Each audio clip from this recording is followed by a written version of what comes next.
Gracias a los que están conectados. Buenas tardes. Soy Horacio Aguirre Villegas. Como les comentó Sergio, soy científico en la Universidad de Wisconsin, Madison, en el Departamento de Ingeniería en Sistemas Biológicos.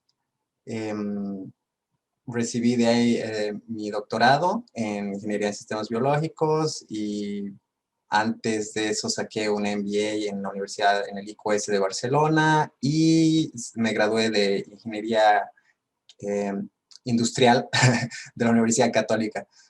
Y bueno, hoy día les voy a presentar un poco, les voy a hablar de la investigación que llevo haciendo en los últimos años sobre gases de efecto invernadero, cambio climático, energías renovables, específicamente biodigestores, y cómo todo esto se conecta con desarrollo. Ok, entonces sin más ya empiezo.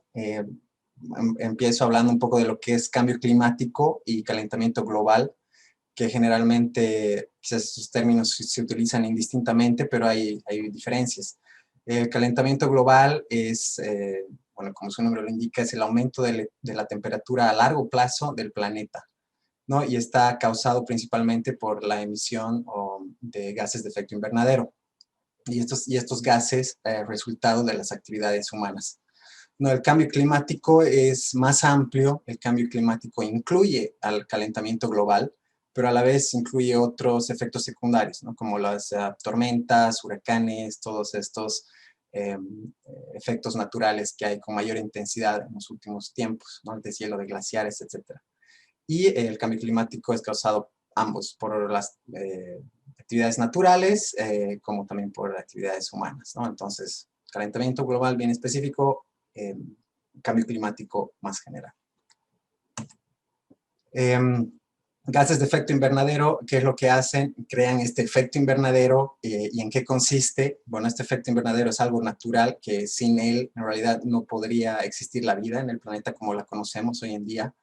Son estos gases de efecto invernadero que crean una capa, ¿no?, en la atmósfera delgada, para que la radiación solar que entra en la Tierra, parte de esa radiación se quede dentro, creando este microclima que es propicio para ¿no?, la vida, para que crezcan las plantas, para que nosotros vivamos, etc.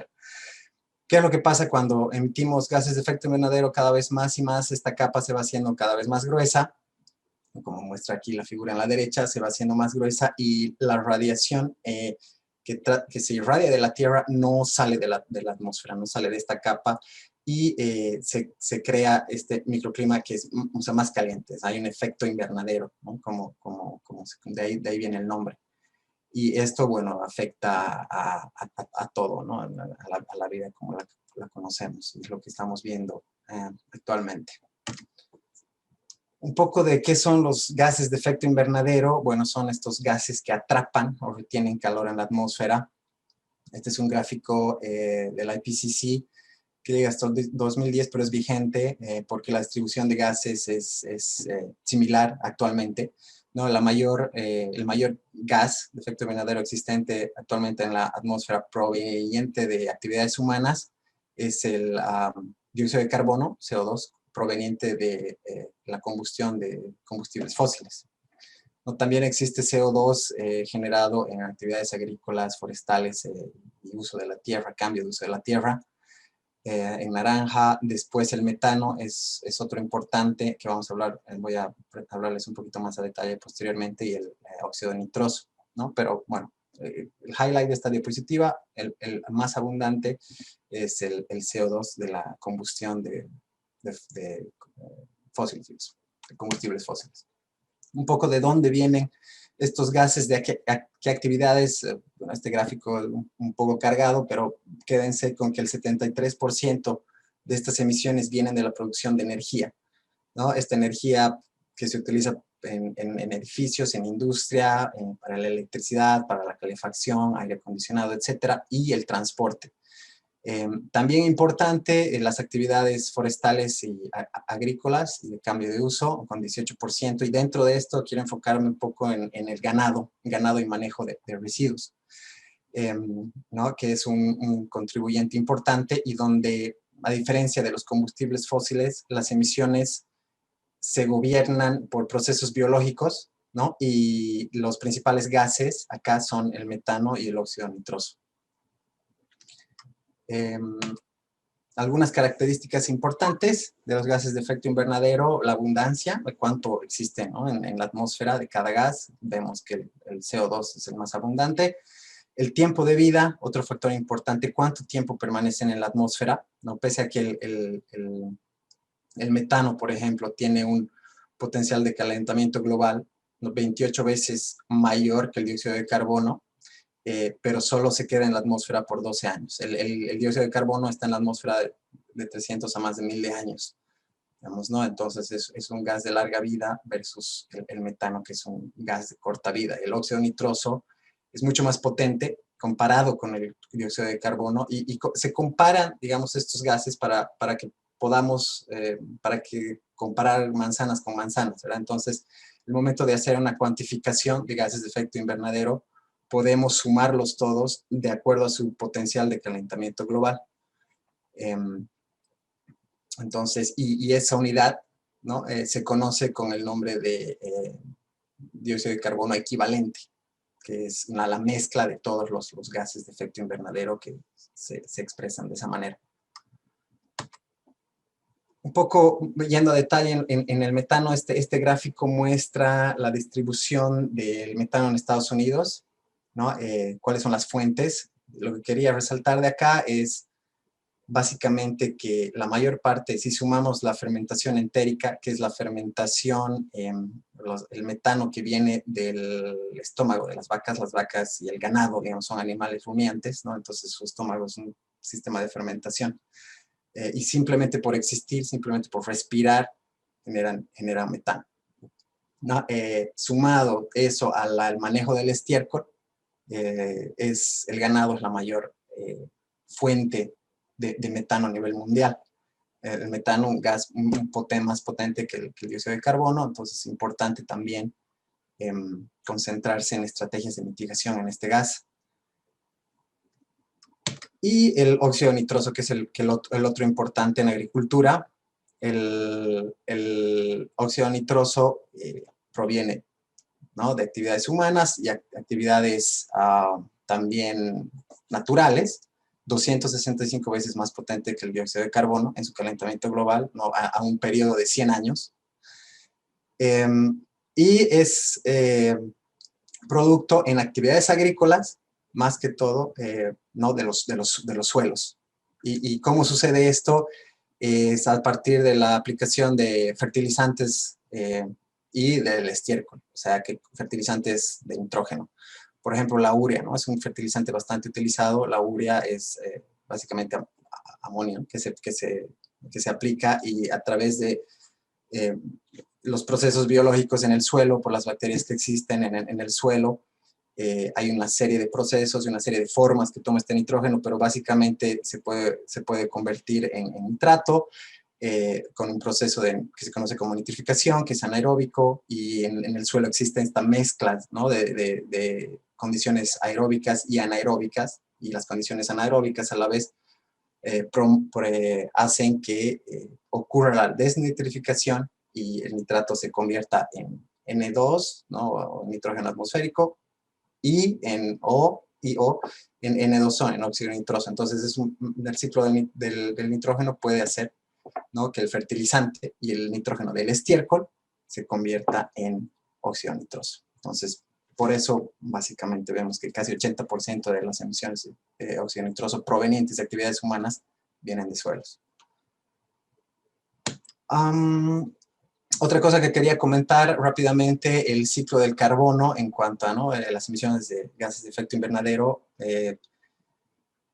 Si bien químicamente y molecularmente el CO2 proveniente de combustibles fósiles es exactamente igual al CO2 de fuentes de biomasa, ¿no?, CO2 biótico, sin embargo, es distinto en cómo se comporta en la atmósfera. Entonces, básicamente el CO2 de combustibles fósiles, lo que estamos haciendo es sacar esos combustibles, ¿no?, del debajo de la tierra, que están almacenados por miles de años.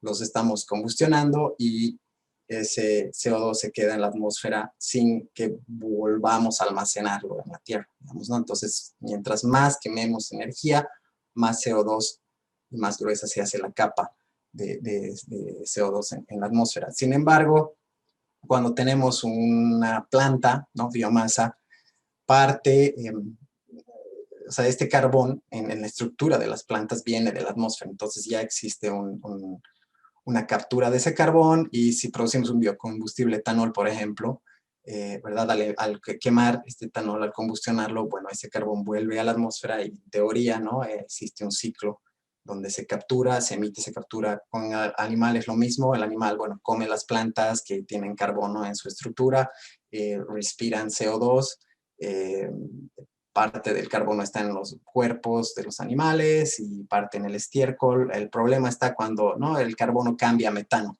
Entonces, parte de este carbono ya se convierte en metano, sale por la respiración de la vaca, en el estiércol, etcétera, y ahí se crea eh, eh, el metano tiene el rol importante. Ahora, ¿cómo cuantificar las emisiones de gases de efecto invernadero? Bueno, hay una manera, ¿no? Una serie de cómo hacerlo, de metodologías, on-site, ya sea, digamos, si es un combustible fósil, es básicamente una ecuación química que se puede utilizar. Pero si hablamos ya de sistemas, ¿no? Un sistema de ganado, un sistema de producción, no sé, de una botella de plástico, bueno, tiene un inicio y un final hasta que el consumidor no consume el agua, bote la botella y haya un procesamiento de los residuos en todo tipo de sistemas y de productos y de servicios. La metodología básicamente es estándar y donde hay mucho acuerdo, se llama análisis de ciclo de vida, que es lo que yo trabajo, utilizo para cuantificar estas emisiones. Y en inglés se conoce como LCA. Básicamente, ¿qué hacemos con esta metodología? Evaluamos los impactos ambientales, ¿no? El greenhouse, gases de efecto invernadero, calentamiento global es una. Existen muchos otros impactos ambientales que se pueden evaluar. Consumo de recursos no renovables, acidificación, eutroficación, etcétera, etcétera. Entonces, ¿y qué es lo que hace? Bueno, cuantificamos esas entradas y salidas en cada uno de los procesos, desde el inicio de la producción de las materias primas hasta el final y tratamiento de los residuos. O sea, se conoce como de cuna a tumba, ¿no? Desde que nacen todos los materiales que van a producir un producto. Por ejemplo, esta botella de agua, bueno, ha necesitado que se extraiga petróleo, no se lo refine, se convierta en plástico. Entonces, ¿cuáles son los recursos que han ido para extraer ese petróleo? ¿Cuáles son los recursos, ¿no?, el transporte de ahí hasta la planta procesadora, etcétera? Igual con un sistema de ganado, por ejemplo, ¿no? Si se tiene que poner fertilizante en la soya, ¿no? En Bolivia y en Latinoamérica el ganado consume mucha torta de soya. Para producir soya se necesita fertilizante, y entonces, ¿qué insumos, materiales de energía han ido para producir ese fertilizante? Además, bueno, de todo lo otro, ¿no?, que sucede en la misma granja. Todas las entradas y las salidas. Esto se conoce como el inventario, y las salidas no son los productos, y las emisiones básicamente que van al aire, al suelo y al agua, y esas son las que generan los impactos ambientales, y a partir de ahí vamos relacionando estas emisiones con los impactos en una etapa que se llama evaluación de impactos. Bueno, si están interesados en hablar más de la metodología, me pueden contactar, etcétera, pero básicamente es eso.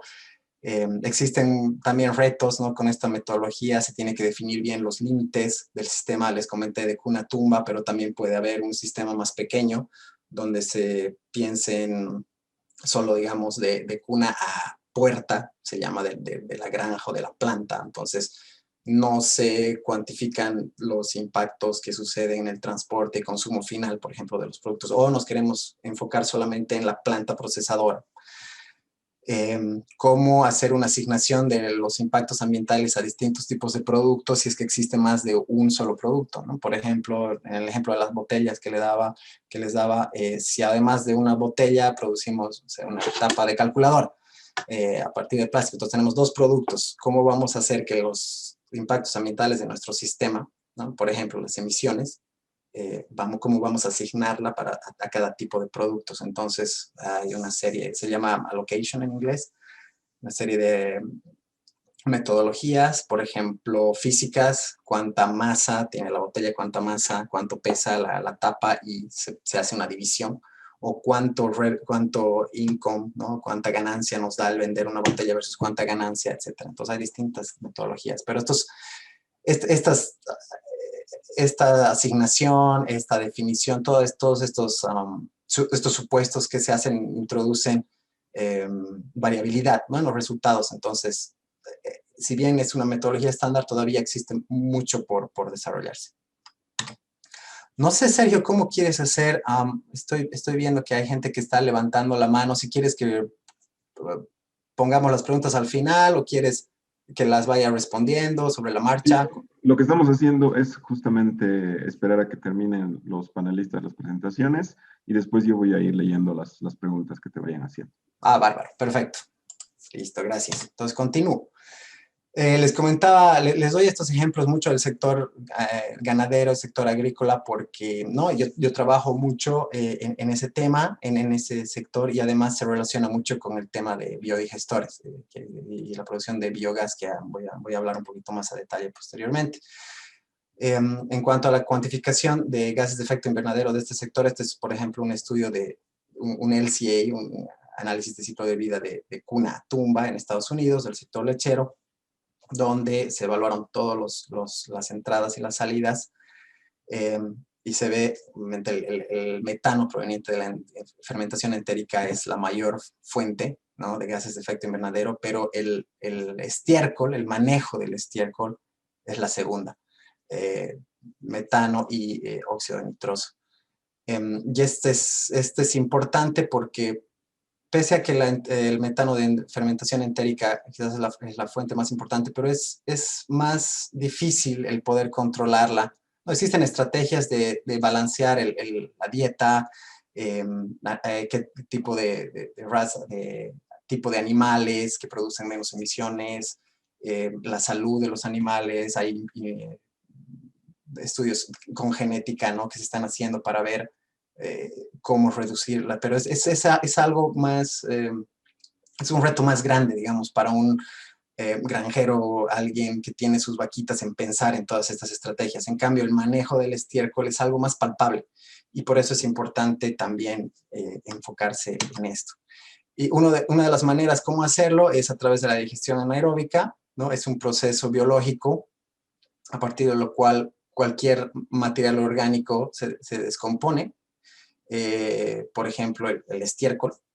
En ausencia de oxígeno es importante temperaturas elevadas y existe una producción de un gas que se conoce como biogás, que es metano y dióxido de carbono principalmente, idealmente mayor metano, pero de acuerdo a las materias primas y la eficiencia del sistema. Existen otros gases que en concentraciones menores del 1%, pero que son importantes, por ejemplo, no de tratarlos el sulfuro de hidrógeno. Si se pone un generador de energía eléctrica para producir electricidad, es importante remover este sulfuro de hidrógeno porque es súper corrosivo. Entonces, en menos de un mes, el generador va a estar out. Entonces, el biogás, el metano es el principal componente del gas natural, ¿no? Entonces, dependiendo al uso que se le quiera dar, se lo puede utilizar el biogás como el gas natural, ¿no? Se lo puede utilizar para cocina, se lo puede utilizar como un generador para producir electricidad, comprimir, utilizarlo para transporte, o se le puede hacer un upgrade, una limpieza, y una limpieza se le puede remover el dióxido de carbono para que se lo pueda inyectar, ¿no? en el gasoducto, por ejemplo, de gas natural. En Estados Unidos, la mayor parte de sistemas producen electricidad. Les voy a mostrar un par de fotos después. Pero ¿qué materias primas? Solo quería con este gráfico mostrarles que básicamente cualquier tipo de materia orgánica se puede utilizar para la digestión anaeróbica. Las grandes áreas son quizás la más utilizada, los residuos, pese a que el potencial, mientras más grande esta barra, mayor producción de metano, ¿no? Teóricamente. Como pueden ver, el manure o los residuos, estiércol de distintos tipos de animales, quizás no se produzca tanto metano como el que produce más es la grasa, no proveniente de los residuos de comida, pero se utilizan mucho porque están disponibles en las granjas y además que tienen otros beneficios. La digestión anaeróbica reduce los olores, por ejemplo. Mata patógenos por las temperaturas elevadas, ¿no?, que hay en el digestor para que se propicie la digestión anaeróbica y la producción de metano. Entonces tienen otra serie de ventajas que tiene sentido poner un sistema de estos para el manejo del estiércol. Factores importantes para la digestión anaeróbica. Bueno, primero, anaeróbica, ausencia de oxígeno, ¿no? A las bacterias que producen metano les gusta eso, les gustan las temperaturas elevadas. Hay dos rangos, básicamente mesofílico, ¿no?, de 30 a 38 grados, termofílico, de 50 a 57 grados centígrados para producir metano. Mientras más alta la temperatura, el tiempo de retención en el digestor, cuánto tiempo tiene que estar la materia prima para producir metano es menor, ¿no? Mesofílica 25, 28 días generalmente en condiciones óptimas.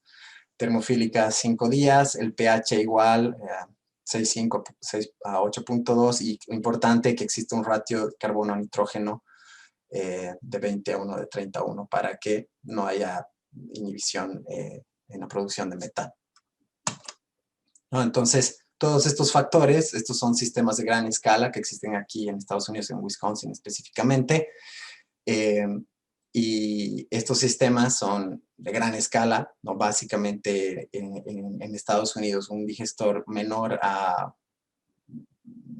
no se puede poner en un lugar, en una granja que tenga menos de 1000 cabezas de ganado, ¿no? Entonces, las economías de escala, ¿por qué? Porque cuesta mucho, están muy tecnificados. Como pueden ver aquí en la foto de la derecha abajo, prácticamente se los puede controlar con un celular. Entonces, cuesta mucho, digamos, instalarlos. Estamos hablando de una inversión de $500,000 a $1 millón para producir biogás en una granja de 1000 animales. De la derecha abajo tiene el sistema de recolección de gas flexible, ¿no? Se almacena el gas arriba. El de la derecha arriba es un digestor donde tiene un sistema de almacenaje de gas rígido, ¿no? El gas se almacena dentro del mismo tanque. Hay distintos tipos de biodigestores, ¿no?, dedicados y el objetivo es maximizar la producción de metano. O sea, el metano es un gas de efecto invernadero, pero a la vez es una fuente de energía, es un energético, o sea, tiene energía. Entonces, cuando hablamos de digestión anaeróbica, lo que queremos es maximizar la producción de metano para que podamos tener más energía. ¿Qué pasa en sistemas grandes? Estos sistemas ya tienen, ¿no?, sistemas de recolección del estiércol. Es decir, las vacas se quedan en establos, más que todo para que haya una mayor producción, ¿no?, de leche, por ejemplo. Y entonces esto facilita mucho la instalación de un sistema de digestión anaeróbico, porque ya existe un sistema de recolección del estiércol. Es mucho más fácil alimentar al digestor si ya existe este proceso. Eso es lo que dificulta un poco pensar en un sistema en granjas que tienen solo pastoreo. Pero también existen, ¿no?, casos exitosos en países en vías de desarrollo. Estas fotos son de las dos primeras de arriba, de unos proyectos que en mi grupo de investigación los hicimos en África. El primero de la izquierda prácticamente se está construyendo un digestor bajo tierra, como esa media esfera que se ve ahí, y se están construyendo letrinas atrás en una escuela. Entonces aquí no estamos hablando de animales, estamos hablando de residuos, ¿no?, humanos. Y bueno, las letrinas van a suministrar la materia prima para este biodigestor. En la foto de la derecha, con un generador de electricidad, bueno, se están haciendo las pruebas, ¿no?, para ver que se produzca efectivamente electricidad. Y el diseño puede ser tan básico como se ve en esta foto de abajo, de básicamente una lona enterrada, se la entierra para maximizar los cambios, que no haya mucho cambio en la temperatura, ¿no?, para que estén calientes las condiciones lo más que se pueda. Y básicamente es una lona donde aquí se ve la entrada, hay una boca, digamos, para que entre la materia prima, en este caso el estiércol, y hay una salida del biogás. se lo puede utilizar principalmente para gas de cocina en estos países. Ventajas de la digestión anaeróbica, una de las principales, quizás la reducción de gases de efecto invernadero. Este gráfico, bueno, tiene muchas cosas, es los resultados de un estudio de análisis de ciclo de vida que hicimos en distintos tipos, tamaños de granjas lecheras, y con distintos tipos de prácticas, pero lo que quiero que se enfoquen es que hay cuando el sistema de la derecha, que dice con lila, tiene un sistema de digestión anaeróbica y existen dos reducciones grandes con respecto al de la izquierda, que también es grande el sistema en cuanto a las emisiones. Uno, la reducción de metano como tal en azul. ¿De dónde vienen esas reducciones? O sea, si el estiércol está almacenado y está al medio ambiente, existen emisiones de metano que pasan naturalmente. ¿Qué pasa? Que con un sistema de digestión anaeróbica prácticamente está acelerando esas emisiones, se las está capturando, se las está convirtiendo en dióxido de carbono, ¿no?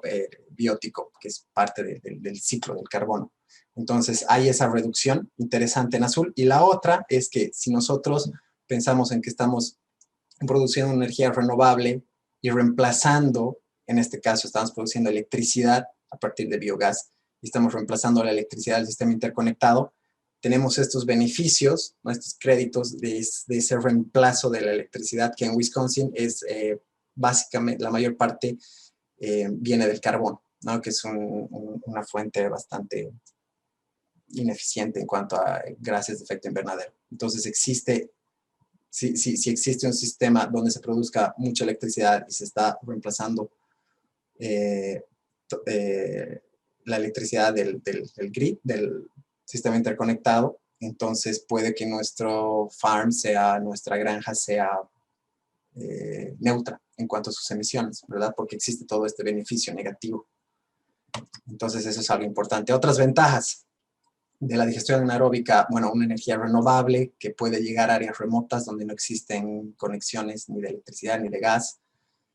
Igual para producir este biogás se necesita recolectar la materia prima, digamos el estiércol en granjas, y este estiércol, una vez que se ha recolectado después de producir el biogás, se conoce como digestato, y este digestato ya tiene los mismos nutrientes, ¿no? que la materia prima, tiene menos patógenos, se lo puede utilizar como fertilizante orgánico. Ya lo tienes recolectado, entonces utilízalo para quizás en lugares donde existe mala calidad del suelo, puede corregir el suelo, ¿no? Por la materia orgánica que tiene y los nutrientes, etc. Y esto en lugares, por ejemplo, les voy a comentar ahora el caso del estudio que hicimos en Pando, en lugares donde no hay producción de vegetales o de frutas, pensar en tener este tipo de fertilizantes orgánicos disponibles para pensar en producir vegetales localmente es algo que puede contribuir mucho a la calidad de la alimentación de la población. Ok, entonces, ¿qué hicimos? Esto fue en el año 2016 más o menos, pero creo que es una experiencia bastante interesante que quisiera compartir con ustedes. Instalamos un par de sistemas en Pando. ¿Por qué Pando? Bueno, varias razones. Pando está totalmente aislado de los sistemas interconectados de electricidad, de gas. Hay proyectos de llegar, ¿no? a Pando urbano, me parece, con la red de gas, pero ayer hablaba con una de las personas con las que estábamos en el proyecto, y en las áreas rurales esto obviamente no existe, ¿no? Entonces, inclusive en la parte urbana, la electricidad en Pando ahora viene de generadores a diésel, ¿no? Entonces, bueno, uno, que contamina mucho, y dos, que es muy caro subvencionar el diésel. Peor en Pando, donde no sé si conoce, pero llegar a Pando en época de lluvia es imposible casi.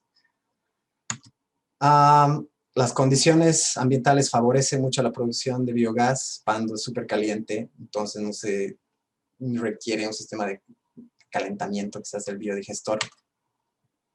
Un poco como diseñamos esto: primero hicimos una fase piloto, donde el digestor, utilizamos estos tanques de agua que están en todo lado, en Pando, entonces disponibles, ¿no? On-site, 2.500 litros para testear, y lo que hicimos es, lo utilizamos como digestor. Verán a la derecha aquí en la foto, utilizamos un botellón de agua para alimentar el estiércol. sellamos la parte de arriba y lo conectamos a un segundo tanque de boca abierta más barato para recolectar el digestato. Y bueno, pusimos una serie de sensores para ir monitoreando. Dentro del mismo tanque lo que hicimos era que la idea era almacenar el biogás en el mismo tanque, una tercera parte, y de carga efectiva 2/3 partes de los 2.500 litros. Cómo estaba conectado, esto fue en los campus de la Universidad Amazónica de Pando, perdón, no mencioné esto, esto fue hecho conjuntamente con la Universidad Amazónica de Pando, 4 estudiantes de la carrera de Ingeniería Industrial, pilas, muy buenos los chicos, se encargaron de hacer todo el proyecto. Entonces fue en los predios de la universidad, donde esta línea de gas iba una cocinita que la adaptamos, ¿no? Aquí un sistemita para drenar, digamos, la condensación. Como está caliente, se condensaba agua. Pero un sistema bien sencillo, hecho con recursos locales, eso quería comentarles, ¿no? Y bueno, aquí unas fotos modificamos esta cocina para quemar el biogás y sacar datos principalmente en esta primera etapa de cuánto gas, porque era la primera vez que se estaba haciendo algo así en Pando, cuánto gas podemos producir, era factible, no factible. Aquí están fotos del digestato, de lo que queda después de la producción de biogás. Bueno, queda este fertilizante, o sea, es el estiércol. Está así líquido porque lo mezclamos uno a uno con agua para facilitar el proceso de digestión, porque la mayor parte de los residuos venían de sistemas de pastoreo, ¿no? Entonces, bastante secos. Entonces, se mezcló uno a uno con agua. Aquí en Estados Unidos y en Bolivia, me imagino igual, en otros países, los farms que tienen establos recolectan también la orina. Entonces existe mayor el líquido, los sólidos totales son menores. Y bueno, lo que se hacía con esto era de la universidad estaba desarrollando un invernadero cerca, se lo llevaba como fertilizante para vegetales. Algunos datos rápidamente de temperatura. En la temperatura del medio ambiente en Guindo no existían bajones. Lo importante es que dentro del digestor existía una temperatura estable. Eso es clave para la producción, ¿no?, de biogás mayor a 30 grados. Datos de producción de biogás, ¿no? Aquí la producción acumulada en lila y sacamos datos por más de 3 meses y en verde el tiempo de quema. Aquí van a ver que hay una disminución porque se presentaron una serie de problemas en este punto que ahora les voy a explicar, pero básicamente en promedio 800 litros de biogás al día y un tiempo de quema de promedio de 2 horas, ¿no? Pese a los problemas que tuvimos, por ejemplo, fugas en la tapa del digestor, pese a que la sellamos, pero no la sellaron completamente y hubieran fugas. La carga no fue constante, hubieron problemas con la disponibilidad de camionetas para ir a recolectar el estiércol a las granjas, ¿no? Entonces, problemas, digamos, ¿no?, de ese tipo. Mucha presión, días de calor, que se produjo mucho biogás y no se lo quemó inmediatamente, hizo que se desconecte una de esta tubería y bueno, entre oxígeno y bueno, tengamos que empezar de cero básicamente. Con todas esas lecciones, fuimos a una comunidad donde habían 20 cabezas de ganado, cocinaban con leña en esta hornillita dentro del hogar. La familia tenía que ir a recolectar la madera y estaba dentro del hogar, ¿no? Aparte de todos los gases por la combustión ineficiente que existe con la madera, que son peligrosos inhalarlos. Entonces, bueno, instalamos aquí un sistema. Una de las grandes ventajas era que este hogar tiene un establo donde van las vacas a dormir, entonces la persona ya está recolectando el estiércol una vez o 2 veces a la semana para limpiarlo, entonces no requiere mucho trabajo adicional, que es importante para que pueda alimentar el digestor. Algunas cosas que hicimos diferentes, bueno, al doble del tanque, 5.000 litros, como pueden ver, pues está parcialmente enterrado para poquito promover la conservación de energía del calor. El tanque de almacenamiento de digestato lo hicimos ya en cemento y ladrillo más barato y de mayor capacidad, ¿no? Tiene 2 cámaras, en teoría, una para almacenar los sólidos, una para almacenar los líquidos. Y bueno, el sistema de gas fue enterrado hasta la cocina. Y aparte que el sistema de almacenamiento del gas, del biogás, se lo construyó totalmente independiente para que no existan los problemas que existieron en la fase piloto. Y si había mucha producción de biogás y no se estaba utilizando la hornilla, este sistema estaba en agua, ¿no? Entonces iba subiendo, subiendo, subiendo, y si es que ya había demasiada producción, se levantaba y bueno, el metano como una medida de seguridad salía y no habían problemas de explosiones, etc. Bueno, resultado, ¿no? La comunidad con su cocina, después se puso una hornilla de 2, o sea, una cocinita de 2 hornillas ya para que haya mayor uso. Esta es la familia, ¿no? Que está utilizando hasta ahora, ¿no? El gas para cocina, ¿no? Recibió mucho interés de parte de la comunidad. Nos invitaron los miembros de la comunidad, las autoridades, a hacer una presentación del proyecto, socializamos, ¿no? En la comunidad ya había mucho interés en financiar parte de los digestores por las mismas comunidades, pero bueno, hubo una serie de cambios de autoridades y bueno, ya no le dimos seguimiento, pero ahí está, digamos, el ejemplo, ¿no? Y la potencialidad de este tipo de sistemas. En cuanto a los costos, y con esto termino, hacia grandes rasgos, este sistema comunitario, lo más caro fue el tanque, que se utilizó para biodigestores, ¿no? $485, $730 para tener este diseño, ¿no? Me imagino que se pueden todavía bajar más aún los costos, pero en Pando, los que conocen saben que hay limitación, todo es más caro, etc. Está muy desconectado, pero bueno, para un sistema de cocina, digamos, en un área remota. La oportunidad de generar electricidad, cotizamos con Rombol, que es la ferretería más grande ahí que importa cosas, un generador pequeñito para un digestor de este tamaño a nivel hogar. Estamos hablando básicamente de 1.2 kilowatts, costaba 1.250 puesto en Pando, ¿no? En ese momento. Entonces está la oportunidad de poder producir electricidad. Y bueno, con eso creo que me he pasado un poquito, pero espero que estemos bien de tiempo.